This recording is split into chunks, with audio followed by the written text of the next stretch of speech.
As the second day of his final week dawns, Jesus began plotting his course to the cross.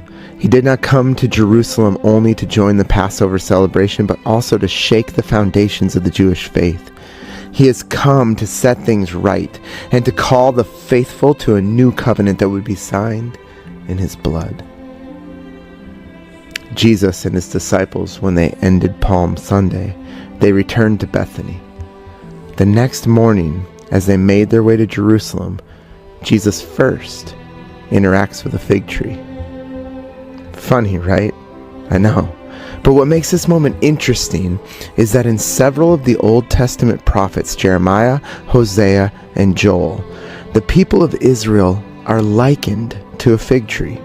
In each case, the fruit of the fig tree represents the faith of God's chosen people. In Jeremiah, the tree is barren. In Hosea, the tree has hope to produce fruit. In Joel, the tree itself is broken. And with Jesus, this tree is empty. Jesus stops at the tree to make a point. As he curses the fruitless tree, he was signifying to his disciples his disappointment over the fruitless faith he has found in Jerusalem, pronouncing judgment on God's people before making his way again to the holy temple. As Jesus and his disciples entered the city again, the excitement of the day before had not yet faded. The crowds were watching Jesus to see what he would do. There were many expectations for this long-awaited Messiah.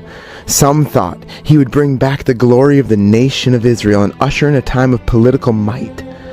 Others saw the Messiah as a corrector of injustice, ready to defend the poor and raise up his broken people. Still others expected a prophet and a religious leader who would help Israel return to her glorious place as the people of God under his rule and law. But as the true Messiah, Jesus shattered all those expectations, turning their anticipation on its head by challenging the Jewish religious leaders. The morning of Jesus' second day in Jerusalem, upon entering the city, Jesus heads straight for the temple. You see, the night before he left to go to Bethany, Jesus had visited the temple to pray and reflect. He was disappointed with the scene he witnessed.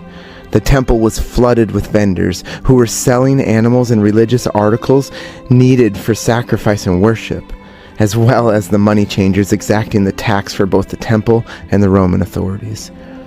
Jesus, for the second time in his earthly ministry, he drives out the sellers and the vendors out of the temple courts. His zeal for God's house caused holy anger to rise as he watched it being used for shameful gain. What was once a bastion of worship and a symbol of the glory of God had been reduced to a den of thieves, preying on the people of God to gain wealth in this world. Jesus drove them out, ridding the temple of its religious corruption and restoring it to its proper use, also condemning the religious leaders who were complacent and most likely benefiting from the misuse of God's house. Once order was restored to the temple, Jesus began to teach. And for the following days of the Holy Week, the temple is where people would find him, teaching scripture and challenging tradition.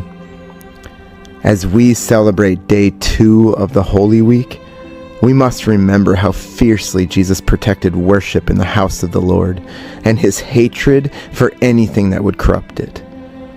Let us tremble at his power and reflect on the purity of worship in our own hearts as we continue to behold the scenes of Easter.